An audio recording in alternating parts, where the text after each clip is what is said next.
Jadi kewenangannya siapa Pak Mendagri? Supaya cepat putus di sini. Ya, mohon izin itu halaman 66. Jadi kewenangan dari, mohon maaf, dari Bea Cukai, Kementerian Keuangan.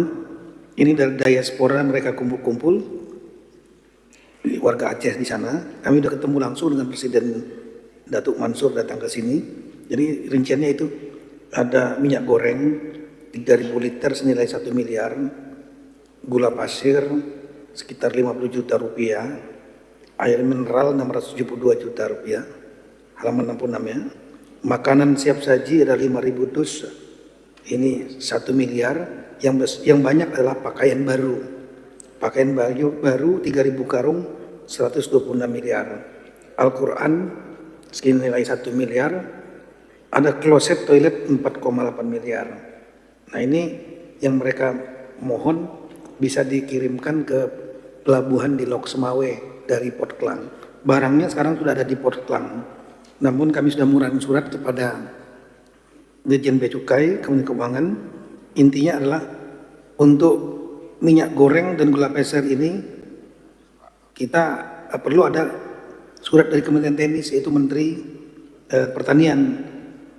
Karena minyak goreng dan gula pasir apakah boleh dimasukkan? Tadinya mereka mau ngirim beras juga, tapi kita tolak. Sebaiknya jangan beras karena kita sudah swasembada beras. Nah, ini ada minyak goreng dan gula pasir. Kemudian yang berikutnya lagi dari Bea Cukai mempertanyakan mengenai masalah pakaian baru. Pakaian baru ini nilainya cukup tinggi, 3.000 karung, bukan pakaian bekas, tapi 166 miliar. Nanti bisa dicek sama-sama dengan Bea Cukai di Pelabuhan Krum Kekeh di Kota Lok Semawe.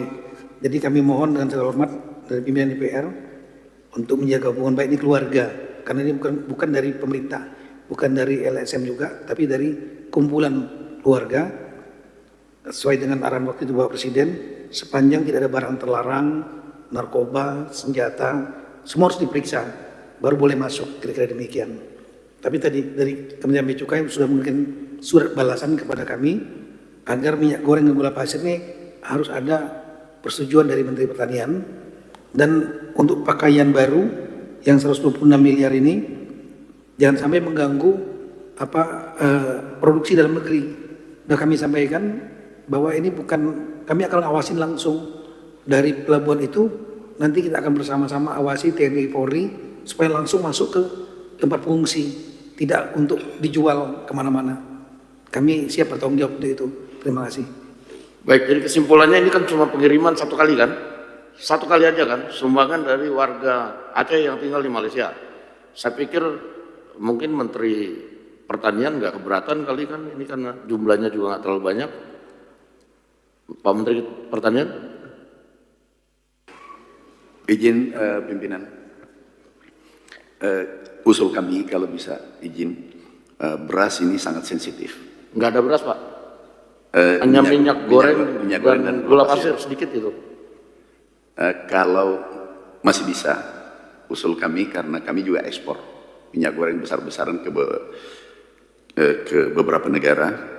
Tapi kalau memang bisa itu diuangkan, tapi kalau memang harus masuk pimpinan, saya kira tidak masalah, tetapi pengawasan yang sangat ketat. Terima kasih pimpinan. Baik, terima kasih. Jadi kita tadi sudah dengar bersama bahwa ini karena sudah keburu dibeli, barangnya sudah tinggal dikirim dan cuma hanya satu kali. Dan saya pikir mungkin kita bisa kasih dispensasi karena cuma sekali, daripada nanti kita kan repot harus diuangkan lagi, beli lagi kan begitu. Jadi nanti mungkin Pak Menteri Sekretaris Negara dan Pak Menteri Keuangan bisa koordinasikan dengan Dirjen Bea Cukai. Ini kita sudah dengar tadi dari Pak Menteri Pertanian, karena ini kan namanya sumbangan dan hanya satu kali dan jumlahnya juga tidak akan mengganggu. Jadi saya pikir mungkin Pak Mendagri kita bisa realisasikan secepatnya supaya barang-barang ini bisa masuk dan diawasi dengan ketat langsung ke pengungsian-pengungsian dalam rangka menyambut puasa dan Hari Raya Lebaran. Begitu ya Pak ya? Pak Menteri Pertanian, gitu? Izin Pak Ketua. Ya. Selama ada keterangan dari BNPB, ini lepas, bisa kita bebaskan Pak.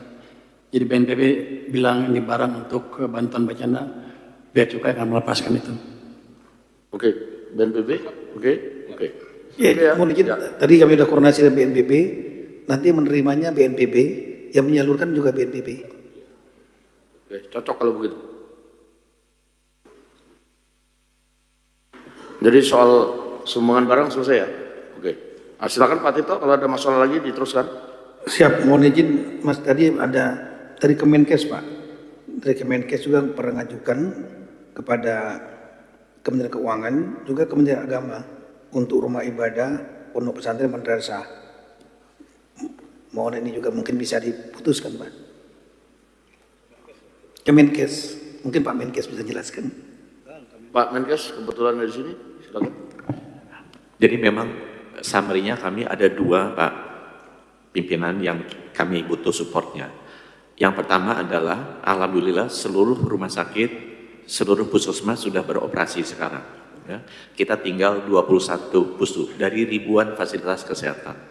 Nah, yang kami butuhkan dua, pertama adalah tenaga kesehatan itu ada 8.850 yang rumahnya terdampak. Itu sudah diverifikasi oleh saya dan Kemenkes dan Kemendagri, tinggal dicairkan dana renovasinya. Nah, itu butuh percepatan dari 8.875 rumah nakes yang rusak, itu agar bisa dibayar sebelum Lebaran kalau bisa. Ini sekarang sudah berjalan memang progresnya, tapi butuh percepatan. Kemudian yang kedua, kita berencana akhir Maret kita memperbaiki 100% seluruh fasilitas kesehatan yang sekitar 3.000-an lebih itu. Itu butuh dana 529,3 miliar. Surat permohonannya sudah kita sampaikan tanggal 20 Januari dan kita mohon percepatan saja persetujuannya. Jadi intinya hanya dua itu, Pak. Yang pertama adalah percepatan pencairan dana renovasi untuk 8.800 tenaga kesehatan agar rumahnya bisa diperbaiki dan mereka bisa tenang tinggal di rumah di sebelum Lebaran ini agar mereka bisa bekerja kembali. Dan yang kedua, kita butuh anggarannya 529,3 miliar sudah diajukan pada tanggal 20 Januari ke Bapak Presiden dan Mensesnek.